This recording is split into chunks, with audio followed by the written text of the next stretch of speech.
Falta Atilio nomás y ya estamos. Listo, profe, ya estaba grabando ya, 6 segundos. Bien, dale.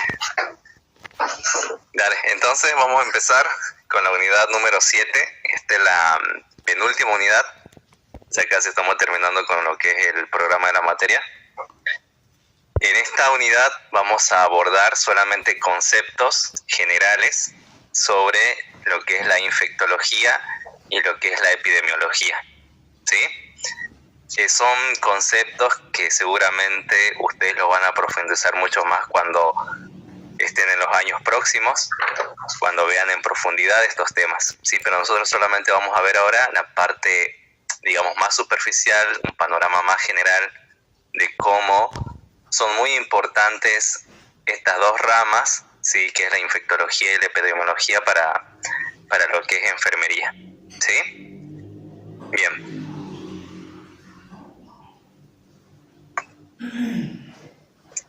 ¿Cuál es el concepto de la epidemiología? ¿Qué estudia la epidemiología? Las razones y el rastro de una nueva enfermedad o una posible enfermedad, virus, ¿puede ser, profe? Bien, ¿y sobre qué? Sobre su origen y cómo se transmite. Bien, ¿y en dónde se realizan esos estudios? Bien, aparte del laboratorio, ¿dónde más? En la población. Bien, en la población, ¿sí?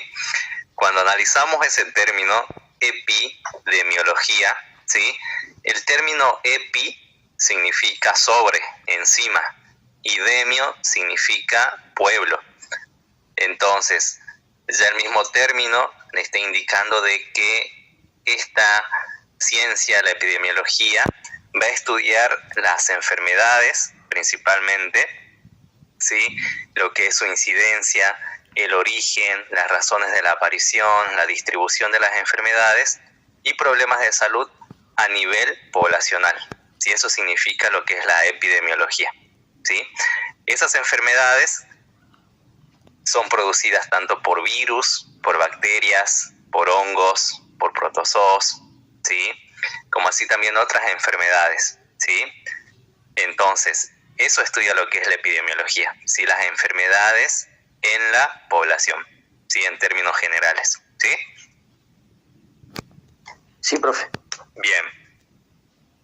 ¿Y cómo se maneja la epidemiología? Obviamente que ustedes saben que cada ciencia tiene sus métodos para buscar los datos, ¿sí? En este caso, la epidemiología es una ciencia muy de campo, ¿sí? Eso significa que cuando ustedes se dediquen a lo que es la epidemiología, ustedes van a utilizar métodos para salir a buscar datos, ¿en dónde? En la población. Bien, en la población. ¿Y por qué? Porque ustedes se van a encargar de rastrear, ¿sí? Cómo la enfermedad se empezó a propagar, identificar cuál fue el origen de esa enfermedad y el modo de transmisión, ¿sí? Y una vez que tienen esos datos, ¿qué van a hacer? Los van a recoger, van a analizar esa información y luego, en base a esos resultados, ¿sí? Van a sacar, digamos, las conclusiones más importantes y en base a eso, ¿qué van a realizar?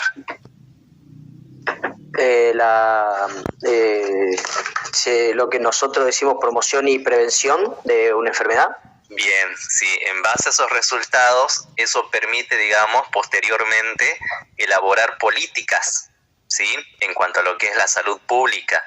Dentro de esas políticas de salud pública van a encontrar lo que es la vigilancia, la prevención de enfermedades, la forma de protegerse de esas enfermedades, ¿sí?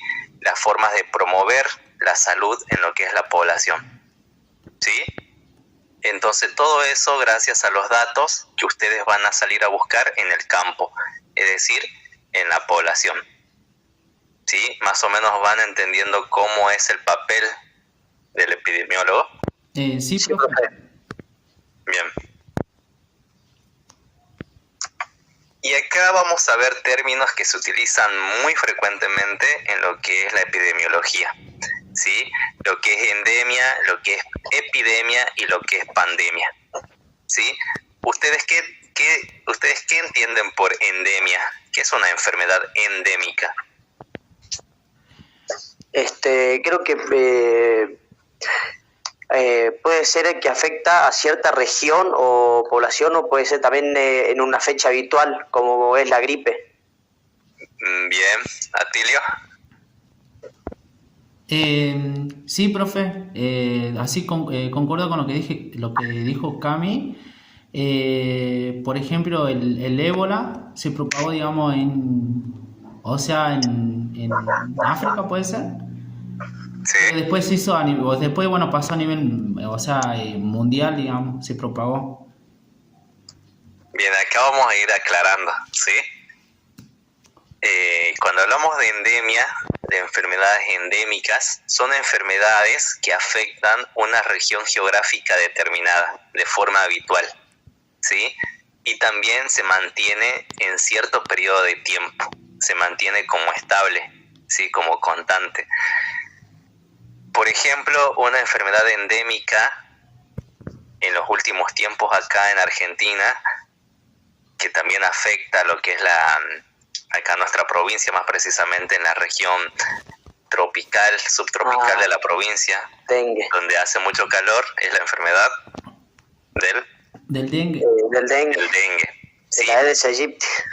Bien, porque son enfermedades que están restringidas a áreas geográficas determinadas. En este caso, el área geográfica de esta enfermedad son regiones tropicales, ¿sí? Porque eso tiene que ver mucho con el mosquito, con el vector que transmite este virus, en este caso la Aedes aegypti, que tiene, digamos, ecológicamente habita en regiones tropicales y por ende el virus que lleva este mosquito también, ¿sí? Por eso es que está confinado a regiones tropicales del planeta, ¿sí? Por eso son enfermedades que son endémicas, que están confinadas a ciertas regiones geográficas, ¿sí? Y notamos nosotros que en qué periodo habitual generalmente se producen los brotes de dengue. En verano. En verano, profe. Generalmente en los meses estivales, en los meses de verano, donde hay un aumento de temperatura, como si también hay lluvias. Exactamente, ¿sí? La lluvia. Claro, sí. Y entonces eso hace que se produzcan condiciones ecológicas muy importantes para el desarrollo del mosquito que transmite esta enfermedad, ¿sí? Y cuando hablamos de epidemia, ¿qué diferencia hay entre una endemia y una epidemia? La epidemia solo afecta durante un periodo de tiempo y a personas en un mismo lugar. Bien, y en cuanto al número de casos, ¿cómo es la epidemia? A nivel nacional, ¿se podría decir? Sí, pero en cuanto al número de los casos, ¿cómo es? ¿Bajo, alto? Suele ser alto. Bien, porque la misma palabra epi le está indicando sobre, ¿sí? Claro.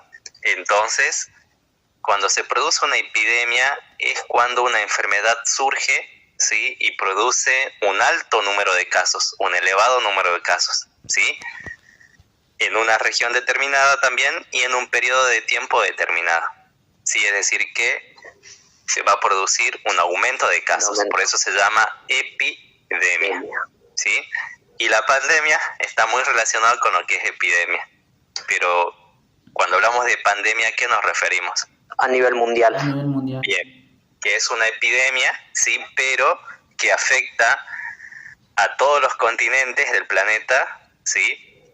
Y adquiere el rango de pandemia, ¿sí?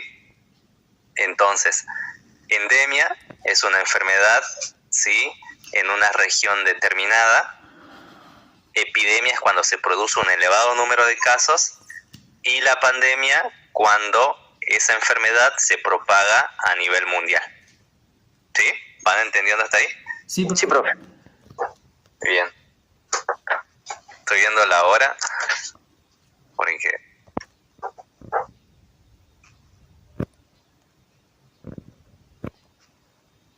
Bien, ¿y qué significa significa salud pública? Ya la misma palabra le está indicando.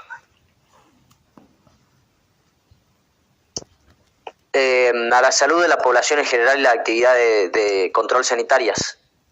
Bien, entonces cuando hablamos de salud pública, estamos haciendo referencia a la salud de la población en general, ¿sí?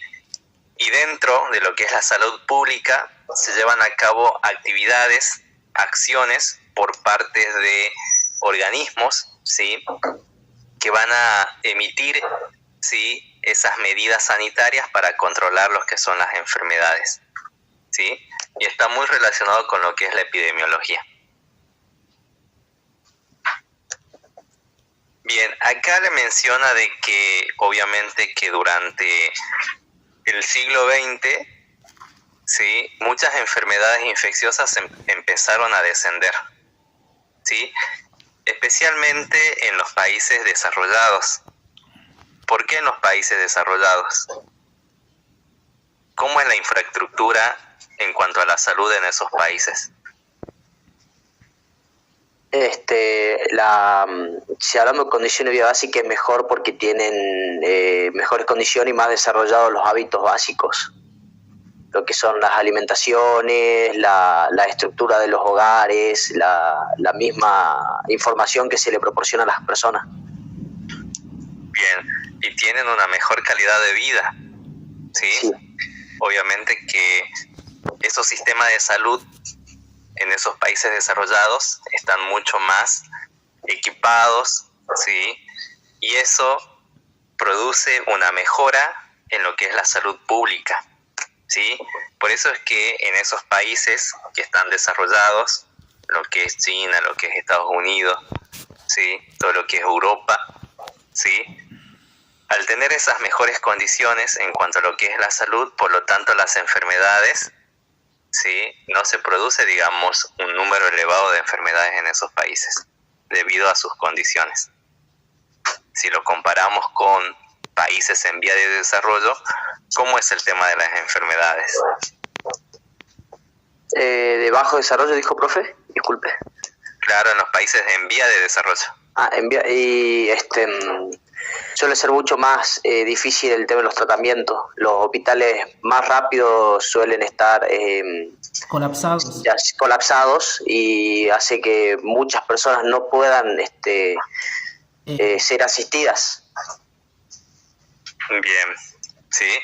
Entonces vemos esa gran brecha entre lo que es un país en desarrollo, ¿sí?, un país desarrollado, y un país de tercer mundo que está en vía de desarrollo, donde vemos, ¿no?, esta diferencia en cuanto a lo que es la salud pública, ¿sí? Sí.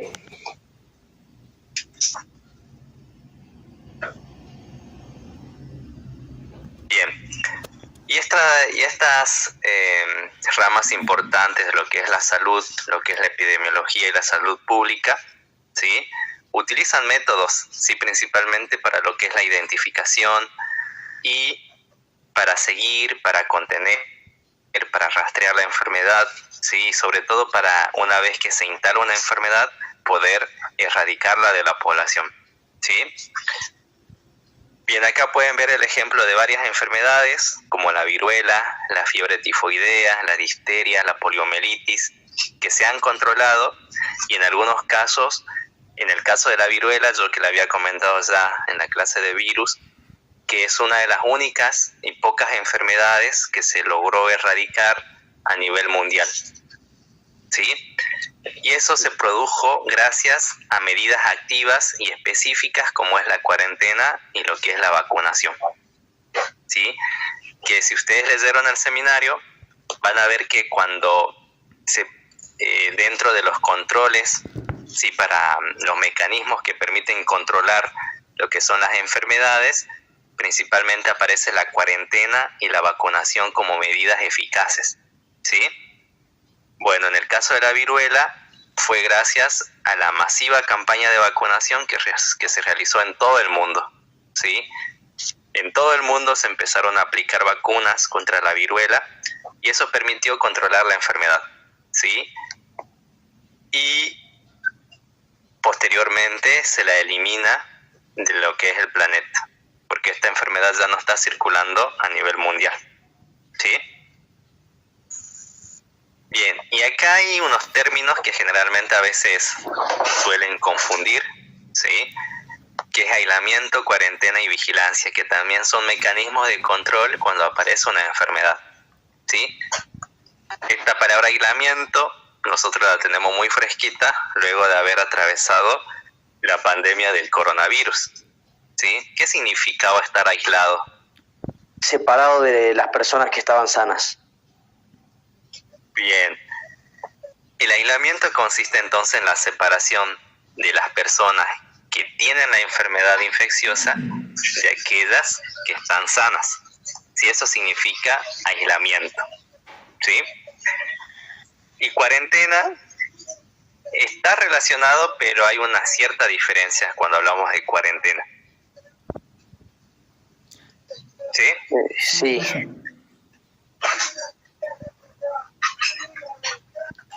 Profe, ahí da a entender que son las personas que estuvieron expuestas, digamos, hacia una cierta, a un cierto virus, digamos, por ejemplo, COVID. En el caso del aislamiento. No, de cuarentena, digamos. Claro, en el caso de la cuarentena, ¿qué significa el término cuarentena? Es la separación y la reclusión de personas sanas que hayan podido estar expuestas a una enfermedad infecciosa. ¿Y para qué las separan? Para ver si esas personas que tuvieron contacto con las personas infectadas logran desarrollar la enfermedad. Eso significa cuarentena. ¿Sí? Claro. Sí, profe. Es para evitar el contagio continuo. Claro, entonces en el aislamiento, ¿qué pasa? Es cuando se separa la persona que tiene la enfermedad de la que están sanas. Eso es aislamiento. Si vos estás enfermo, ¿sí? Y Camilo está sano, entonces, ¿qué va a ser el aislamiento? Te voy a aislar a vos que estás enfermo y voy a separar a Camilo para que no se contagie, ¿sí? Y en la cuarentena, ¿qué pasó?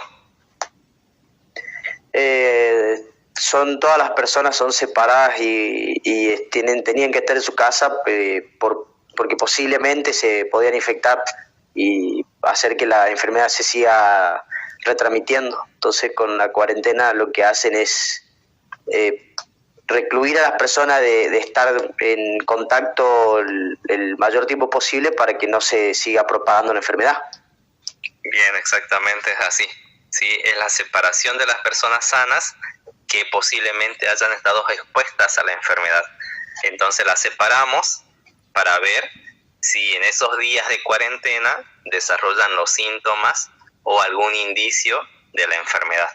Sí, para eso me sirve la cuarentena, que es una medida bastante eficaz para controlar, para que la enfermedad no siga propagándose. Claro. Sí, por eso ustedes notaron de que cuando surge la pandemia del coronavirus, vieron que los países empezaron a desarrollar todos estos mecanismos para frenar la enfermedad. Empezaron con el aislamiento, luego imponieron lo que es la cuarentena, una cuarentena estricta, porque en ese momento se necesitaba de que se logre frenar un poco la transmisión de la enfermedad. Al ser infectocontagiosa se transmite muy rápido de persona a persona. Entonces lo que hacen estos mecanismos de aislamiento y cuarentena es frenar un poco la transmisión de la enfermedad y eso permite de que el sistema de salud se logre acomodar, ¿sí? Y no colapse, ¿sí? Por eso es muy importante llevar a cabo estos mecanismos cuando aparecen estas enfermedades que son infecciosas. ¿Sí? Sí. Sí, profe. Bien. ¿Y qué es la vigilancia? Es la observación, reconocimiento y notificación de las enfermedades cuando se van produciendo. ¿Sí? Eso significa vigilar. Y la inmunización, ¿a qué hace referencia? Es un sinónimo de De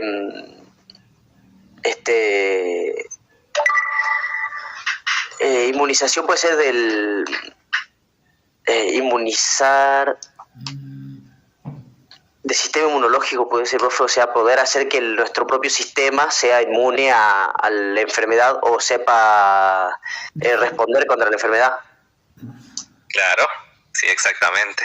Sí, pero ¿qué otro término se utiliza más comúnmente en vez de inmunización? ¿Vacunación?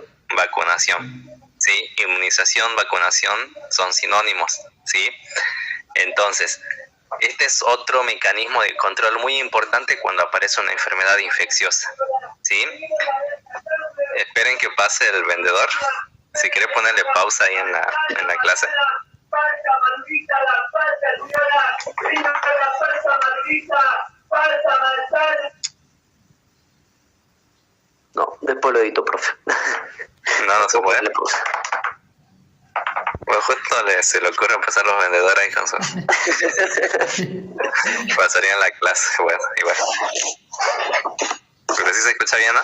Sí, profe. Bueno, continuamos. Entonces, como yo le había mencionado, de que la vacunación es otro mecanismo de control muy importante cuando aparece una enfermedad infecciosa, ¿sí? Porque a medida que se va inmunizando, se va vacunando a las personas contra esa enfermedad, ¿qué genera la inmunización, la vacunación? Genera de que el cuerpo sí elabore Anticuerpos. y eso permita, digamos, que el sistema inmunológico esté preparado cuando digamos, en realidad pase del...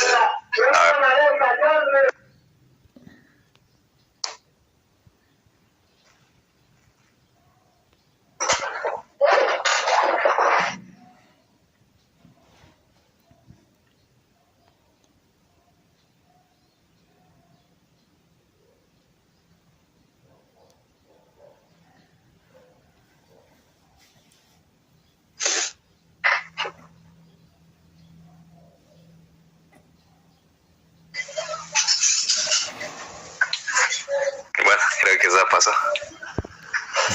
Sí, profe.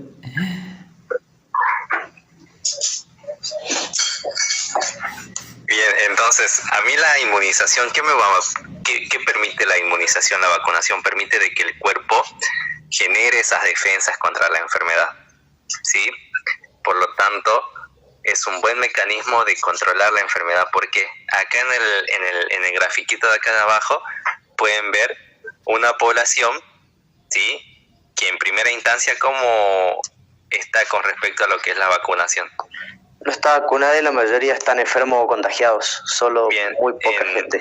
Acá pueden ver que la población está 0% vacunada, es decir que nadie tiene la vacuna, ¿sí? A medida de que se van aplicando las inmunizaciones a la población, pueden ver que cada vez las personas cuando se van vacunando van creando la defensa, ¿sí? Y entonces cuando casi el 95% de la población está vacunada, pueden ver de que hay muchos enfermos. No. Los enfermos son de color acá, rojo. ¿Sí? ¿Hay muchos enfermos? No, solo 2. No. Se redujo. Se reduce. Entonces, por eso es muy importante la vacunación. ¿Sí? ¿Qué pasó en el tema del coronavirus? Así analizando, Sí. así haciendo un panorama general. ¿Qué observaron ustedes cuando empezaron a realizarse la vacunación? ¿Qué pasó con el número de casos? Empezaron a reducir los casos y la gente que que contrae la enfermedad ya vacunada ya no necesitaba estar 3 semanas o ser hospitalizadas. Con 1 semana en su casa y antibióticos o ya en 1 semana estaba recuperada. Bien, sí, eso permitió lo que es la vacunación. Permitió de que ya la enfermedad no se transmita, ¿sí? Y eso se tradujo a un bajo número de casos.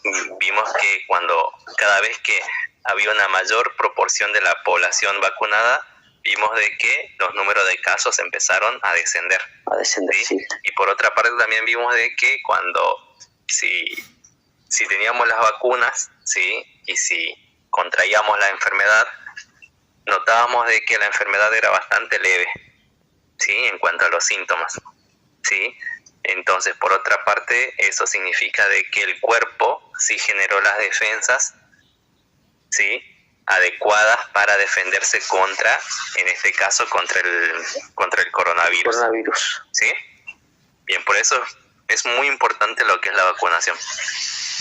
Y ustedes vieron de que cuando empezó el tema de la vacunación, como que las personas como que en primera instancia no creían o no querían vacunarse porque hubo varios motivos, principalmente promovidos por los medios de comunicación. Que había un chip en la vacuna. Sí, que había un chip en cuanto a la vacuna rusa fue la más discutida, sí, contra la Sputnik. Sí. Que decían que tenía un chip y después no sé qué otras cosas más que se inventaron y que fue muy grave, digamos, a nivel de prensa. Sí, porque los medios de comunicación generalmente siempre tienden a siempre están, digamos, no sé si comprados, pero generalmente siempre los medios de comunicación no informan con la verdad. ¿Sí? Claro. Siempre tratan de mediatizar o ocultar la verdadera información. Y como esto es algo fuertemente político, y más acá en Argentina con los medios de comunicación, que sabemos de que la mayoría responde a intereses, entonces eso jugó mucho en contra acá en el país. No sé si ustedes recordarán que todos los medios primeros instaban a la gente o instauraban a la gente de que tenga miedo a vacunarse. No sé si lo notaron ustedes o capaz que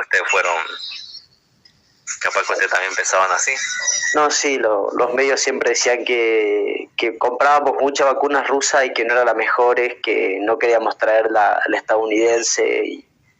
Claro. Y ese era el discurso principalmente. Sí, pero en base a ese discurso instauraban sobre todo lo que era el miedo en la población. Sí. Por eso yo recuerdo que en esos meses cuando empezó la vacunación, dijeron que iban a traer la Sputnik acá al país, y como generalmente están estas relaciones entre los países, ¿no? Entre Rusia, Argentina, entonces como que la parte, digamos, contraria al gobierno, como que empezó, ¿no? A generar esto en los medios de comunicación, ¿no? Para que la persona entre miedo y por eso que en esos primeros meses, bueno, notaron de que la persona no se quería vacunar, y bueno, y luego a medida que fueron pasando los meses, el tiempo, sí, ya no pudieron, digamos, ocultar la verdadera información. ¿Y cuál era la verdadera información? De que la Sputnik, la vacuna esa rusa, es la que tiene mayor eficacia. Sí, científicamente se comprobó de que la Sputnik es la más efectiva de todas las vacunas. Si la comparamos con la vacuna de AstraZeneca, ¿sí? La Pfizer. ¿sí? Moderna también. La Moderna.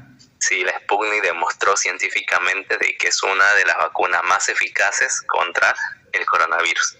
Y menos efectos secundarios tenía también. Menos efectos, exactamente. Sí, y bueno, hubo todo un manejo de los medios de comunicación para que las personas no se vacunen con la vacuna rusa, por intereses más que nada políticos. Exactamente, profe. Así que bueno, es un tema bastante amplio para discutir. ¿Sí? Bien, eso en cuanto a lo que es la vacunación, ¿sí? Ustedes siempre ustedes como enfermero tienen que defender, sí, lo que es la vacunación. La vacunación. Tienen que tienen que promover en la población, tienen que concientizar a la población de que las vacunas son muy importantes. ¿Sí? Bien. ¿Cómo vamos de tiempo? Son las 12:20. Empezamos antes de las Antes de las 12, ¿no? Sí, y 50 y algo más o menos. Ah, bien. Entonces nos queda... Bueno, sí, vamos bien. Bien.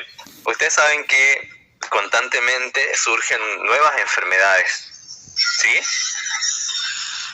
Sí, Otras enfermedades que ya estaban establecidas, ¿sí? Resurgen constantemente y de forma alarmante, ¿sí? Cuando hablamos de enfermedades emergentes, estamos hablando de enfermedades que son nuevas. Eso significa enfermedades emergentes, que son enfermedades nuevas, ¿sí? Y las enfermedades reemergentes hacen referencia a enfermedades que ya estaban controladas, pero que de repente producen una nueva epidemia, es decir, que producen un aumento en el número de casos de estas enfermedades, ¿sí? Cuando hablamos de enfermedades reemergentes, ¿sí? sí. ¿Se escucha bien, chicos? Sí, profe. No, porque justo acá el vecino se pone a...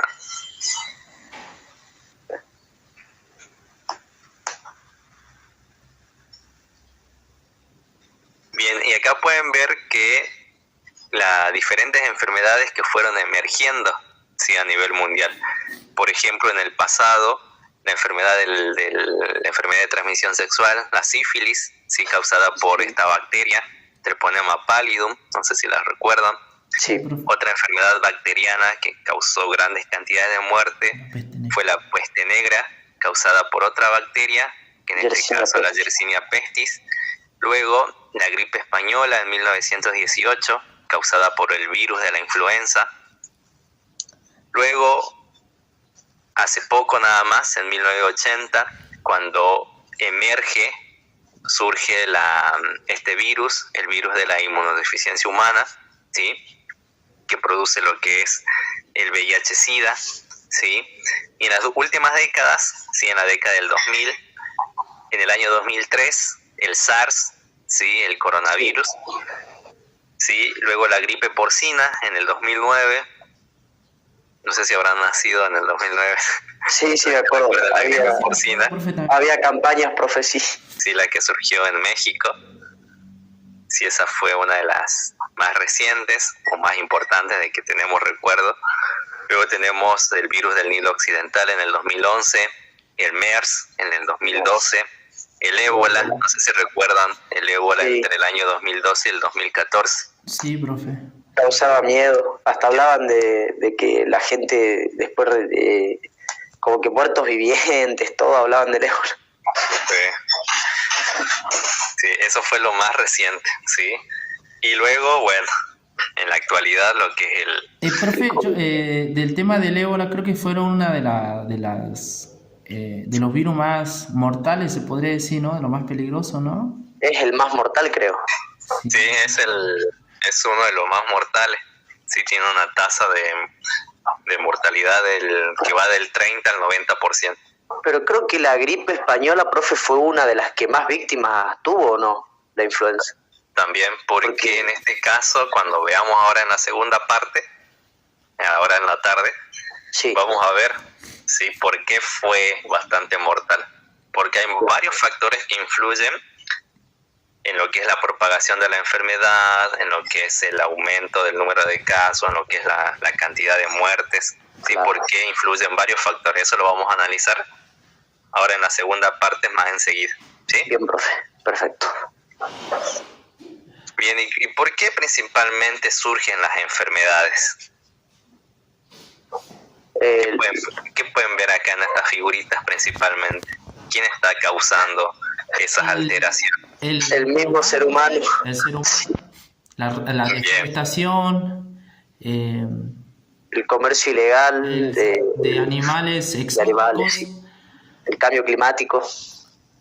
Bien, entonces acá en esa imagen, en ese gráfico, pueden ver de que el hombre, con sus actividades, ¿sí? Produce esas alteraciones en lo que es el medio ambiente, y eso trae aparejado el surgimiento de nuevas enfermedades. Claro. ¿Sí? Acá pueden ver la deforestación, cambios en el uso del suelo, el cambio climático, sí, la resistencia antimicrobiana. ¿Recuerdan cuando vimos los que fueron los antibióticos? Sí, En el seminario de antibióticos, sí, que son factores, sí, que producen el surgimiento de nuevas enfermedades. Acá en el caso de la agricultura y la ganadería, sí, también es otro factor, sí. ¿De dónde piensan ustedes que habrá surgido la gripe aviar, la gripe porcina? De la agricultura y la ganadería. De lo que es la producción de aves y cerdos. Y cerdos. Principalmente. Y eso se da en granjas. No sé si tuvieron la oportunidad de conocer una granja de pollos. Sí. Donde están todos los pollos ahí amontonados ahí.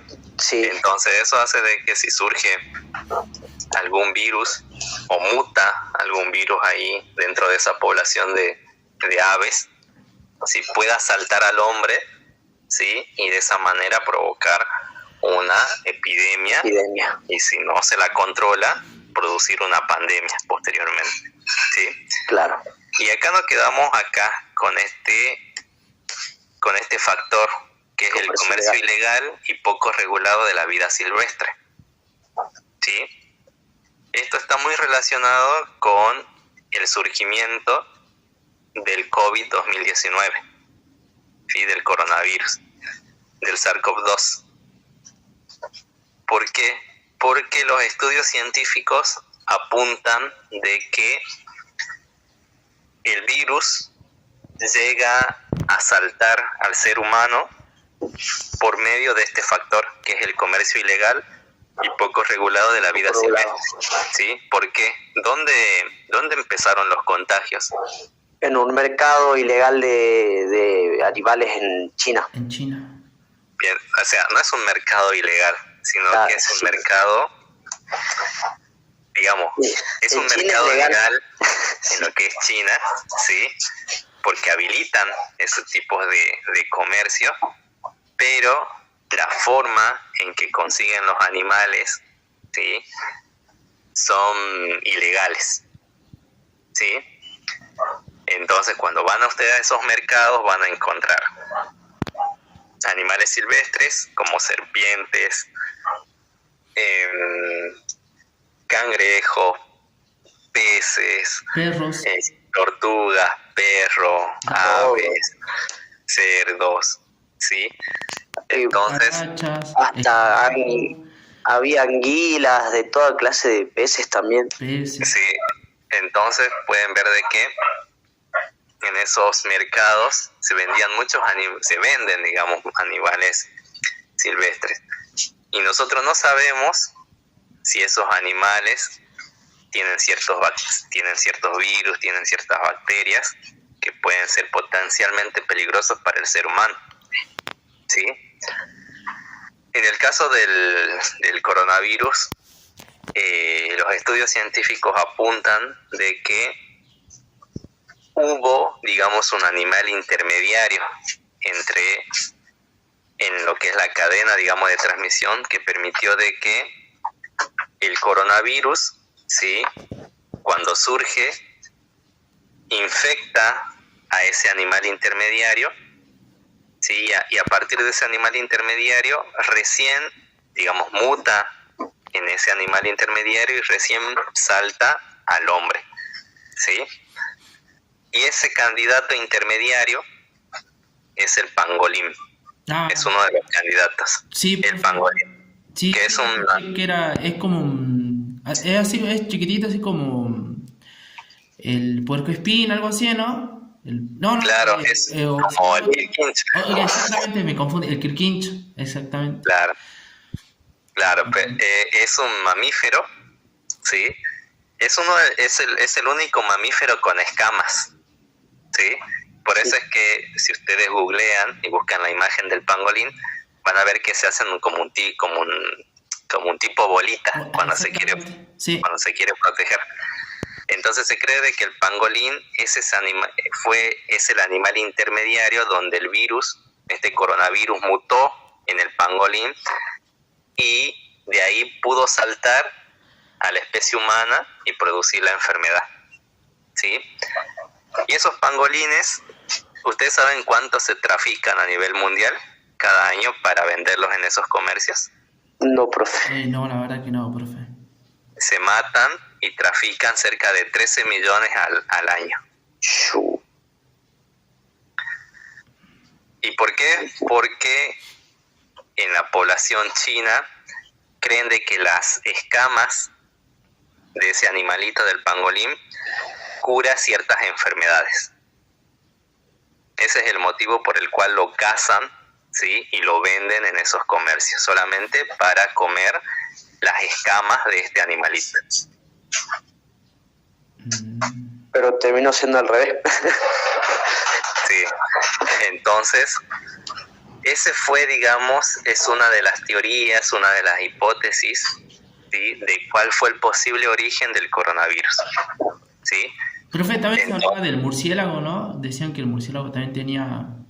Porque Sí, tiene muchas enfermedades. claro, o sea, el reservorio natural son varios animales, entre ellos los murciélagos. Exactamente. Del murciélago, el coronavirus saltó al pangolín.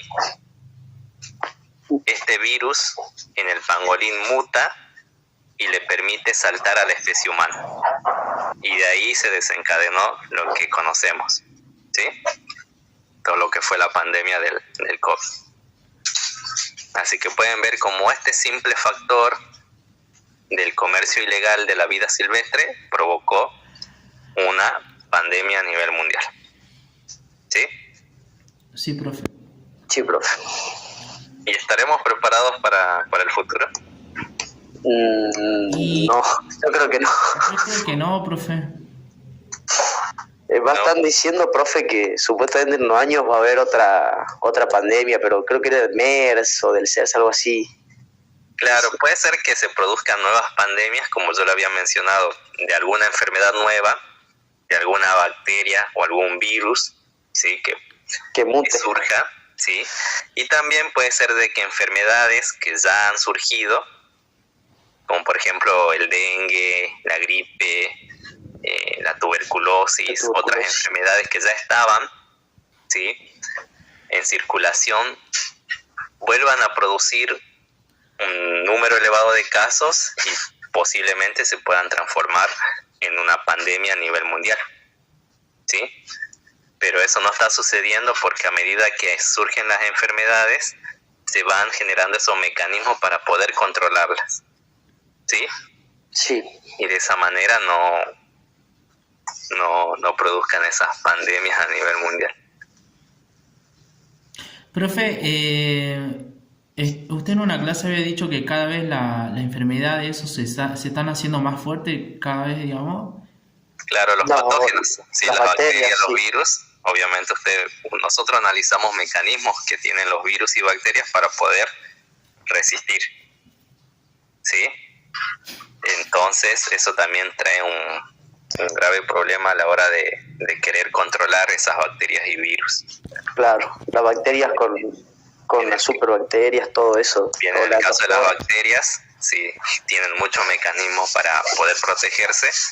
Y en el caso de los virus, vieron que los virus mutan constantemente y eso favorece a que sean más resistentes o se puedan propagar más rápidamente. Claro. Bien, y hablando de factores, podemos ver acá los numerosos factores que permiten el surgimiento de nuevas enfermedades. Además de esto, de las alteraciones del ambiente, tenemos estos otros factores, ¿sí? Por ejemplo, la demografía y comportamiento humano, los avances tecnológicos, los viajes, que es otro factor muy importante para la propagación de enfermedades, como así también la variación de patógenos que le estaba comentando, ¿sí? Bien, en el caso del factor de la demografía, urbanización y comportamiento humano, podemos ver de que si surge una enfermedad en una ciudad y surge una enfermedad en un pueblito, o sea, en una zona rural, ¿dónde se va a propagar más rápidamente la enfermedad? ¿En la zona urbana o en la zona rural? En la zona urbana, pero creo también, profe, depende de la infección, o no, o sea, de cómo se propaga esa enfermedad. Claro, Pero si nosotros somos los hospedadores, Sí, en la ¿dónde zona se va a urbana. ¿dónde se va a transmitir más fácilmente? En la zona urbana, sí. En la zona urbana, en las ciudades. ¿Por qué? Porque ahí vive Mayor gran cantidad de personas. Y hay Si la mayor compa- movilidad también. Claro, y si lo comparamos con una zona rural donde viven pocas personas. Claro. Entonces, esto es un factor muy importante para la propagación de enfermedades, ¿sí? Por ejemplo, en el caso del dengue, vieron de que es una enfermedad que afecta a zonas urbanas principalmente, porque el mosquito, el hábitat del mosquito es, digamos, Una zona tropical, cálida, con humedad. en la zona tropical, pero si nos trasladamos al hogar, el mosquito vive con nosotros. Sí. ¿Sí? Por eso es que el mosquito está, digamos, confinado a lo que es las zonas urbanas. Sí. Y vieron de que se transmite más fácilmente en poblaciones urbanas que en poblaciones rurales. Sí.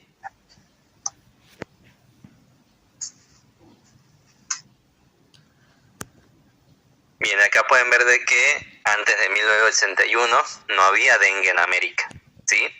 Ya que el mosquito Aedes aegypti no estaba presente. Y posiblemente haya llegado a América desde África a través de unos barcos, ¿sí? Que traían mercaderías, ¿sí? Y se cree de que estos mosquitos quedaron atrapados en esos cargamentos y llegaron así en barco a lo que es América, y bueno, empezó su propagación. En el caso del comportamiento humano, podemos ver que, por ejemplo, las enfermedades de transmisión sexual, ¿sí? Como por ejemplo el virus del VIH, el virus de la hepatitis, ¿sí? Y otras enfermedades causadas por bacterias, como por ejemplo la sífilis, la gonorrea, que son enfermedades producidas por bacterias, se transmiten más fácilmente por el comportamiento humano, especialmente cuando no se toman las medidas preventivas en el caso de las relaciones sexuales, ¿sí? Entonces eso permite de que estas enfermedades se transmitan más fácilmente, ¿sí? Sí. En cuanto a lo que es el comportamiento.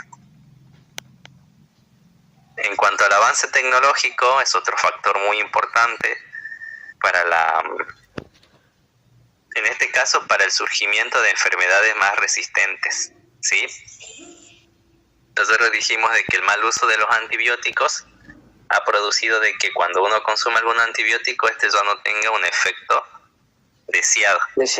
Sí, entonces, y además de que genera resistencia por parte de las bacterias. Entonces, esto también puede producir, digamos, el surgimiento de enfermedades más resistentes, lo que es el avance tecnológico. Pasa mucho con los casos de neumonía ahora, ¿no, profe? Porque hay mucha gente que le duele un poco la garganta, tiene tos y va antibiótico, y cuando ya tiene neumonía tienen que utilizar sí o sí penicilina, porque los antibióticos más comunes no le hacen nada. Claro, porque ya no tienen efecto, porque las bacterias ya al estar más acostumbradas a esos antibióticos van generando la resistencia. La resistencia, claro. Entonces, bueno, es otro problema, ¿sí? En cuanto a lo que es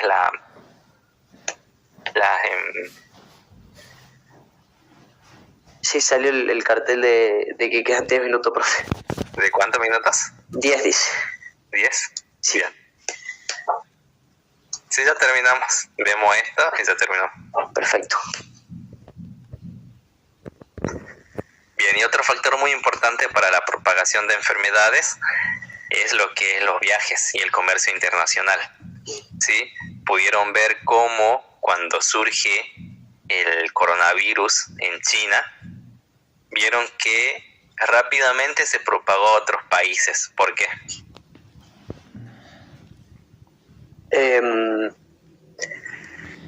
Lo que es COVID, profe, porque la gente viajaba y era una infección muy fácil de contagiar a través de la vía respiratoria de la persona. Bien, y por otra parte de que vieron que el mundo está cada vez más conectado. Sí, también. Hay mayor cantidad de vuelos, de viajes. Entonces eso hizo que cuando surge el coronavirus en China, rápidamente se pueda propagar a otros países a través de los viajes, ¿sí? Y como ahora en la actualidad estamos todos conectados, vieron de que la pandemia, que esta enfermedad avanzó con gran rapidez. Vieron que escuchábamos las noticias en diciembre, a fines de diciembre, de este nuevo virus de que estaba causando esa neumonía en China, y ya en el mes de febrero creo que se detecta el primer caso en América del Sur, en Brasil, que fue el primer país en detectar. Y en marzo ya en Argentina. Y luego ya a los pocos días, sí, en marzo llega al país. Así que vieron cómo tan rápidamente, en cuestión de meses, se propagó la enfermedad gracias a este factor que son los viajes y el comercio. Sí, en abril ya era pandemia. Sí, se propagó muy rápido. Sí, profe. Y acá pueden ver en este caso del ébola, ¿sí? Hay diferentes tipos de virus del ébola, ¿sí? Sí. Y en los viajes y comercio internacional también fue uno de los factores importantes para de que estos virus se puedan llegar a otros países fuera de lo que es el continente africano, donde es endémico el virus, ¿sí? Por ejemplo, me voy a quedar acá en este caso ¿cuánto vamos de tiempo? 51 minutos tengo yo. 50. ¿Y cuánto queda? 7 minutos. 7 minutos. Bien. Me quedo con este ejemplo, ¿sí? Con el caso de en 1989, cuando llegó un cargamento de monos de laboratorio, ¿sí? Que trajo un filovirus, ¿sí? Un virus del ébola a lo que es Estados Unidos, ¿sí? Por eso es que se llama ébola Reston, porque fue detectado acá en Reston, Virginia, en Estados Unidos. Este virus vino con estos monos que se utilizan en los laboratorios y aparentemente no causaba ninguna enfermedad en los humanos, pero es uno de los tipos de ébola que sí se transmite de forma respiratoria. Nosotros en la clase habíamos mencionado de que se transmitía por todos los fluidos, pero por vía respiratoria no. ¿Sí? Pero en este caso, este ébola Reston es el único virus que se transmite es el único virus del ébola que se transmite de forma respiratoria, pero que no afecta a los seres humanos, solamente a los animales. Imagínense si afectaba al ser humano. O si muta. O si muta y afecta al ser humano. El ser humano. Pero Sí, se transmitía de forma respiratoria, de forma eficaz, entre animales, en Todo este dice. caso entre los monos. Mató a ¿Sí? todos en cuestión de días, dice. Sí, por eso dice que infectó y mató a la mayoría de los monos del laboratorio, ¿sí? Días, En cuestión de días. Y de acá, de este hecho verídico, surge la serie de Hudson. No sé si la vieron. Max. Vi un adelanto, profe. Vean Sí. el tráiler, yo le voy a pasar en el grupo para que lo vean. ¿Sí? Bueno, profe. Sí, profe. Bien, creo que hasta acá dejamos porque ya se nos... Ya se acaba el tiempo. ¿Cuánto queda? 5 minutos. Bien. Sí, eso en cuanto a lo que es la epidemiología. ¿Sí? Que estudia la epidemiología, que hace un epidemiólogo cuando va a rastrear, va a buscar el origen de la enfermedad, va a buscar esa información en la población para que se elaboren esas medidas, esas políticas en salud pública que permitan controlar las enfermedades, ¿sí? Y ahí pudieron ver también los factores que propician a que cuando surge una nueva enfermedad hacen de que sea más rápida, más acelerada, ¿sí? Debido a esos factores que yo lo había mencionado, ¿sí? Así que bueno, eso sería la primera parte. Ahora en la tarde vamos a ver la segunda parte. Claro. ¿Sí? Bien, profe. Así que bueno, te espero a las 2 de la tarde. Profe, una pregunta. Sí. Estoy investigando el caso de una persona que esa persona estudió lo que era el metabolismo de los humanos y a través de eso estudio del metabolismo supuestamente llegó a encontrar casi una cura para el cáncer. Después tuvo una muerte dudosa, supuestamente suicidándose de su edificio, pero decían que a través de como la manipulación del metabolismo encontró la cura para el cáncer. ¿En dónde lo leíste?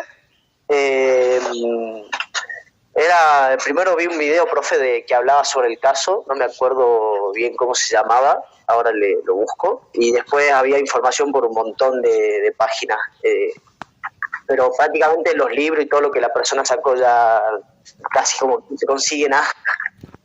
Sí, bueno, después pásame a ver para que lo analice. No lo había escuchado, no lo había leído. Bueno, profe, terminó la grabación. Sí. Después ya quitarle esta parte del último, digamos. Sí.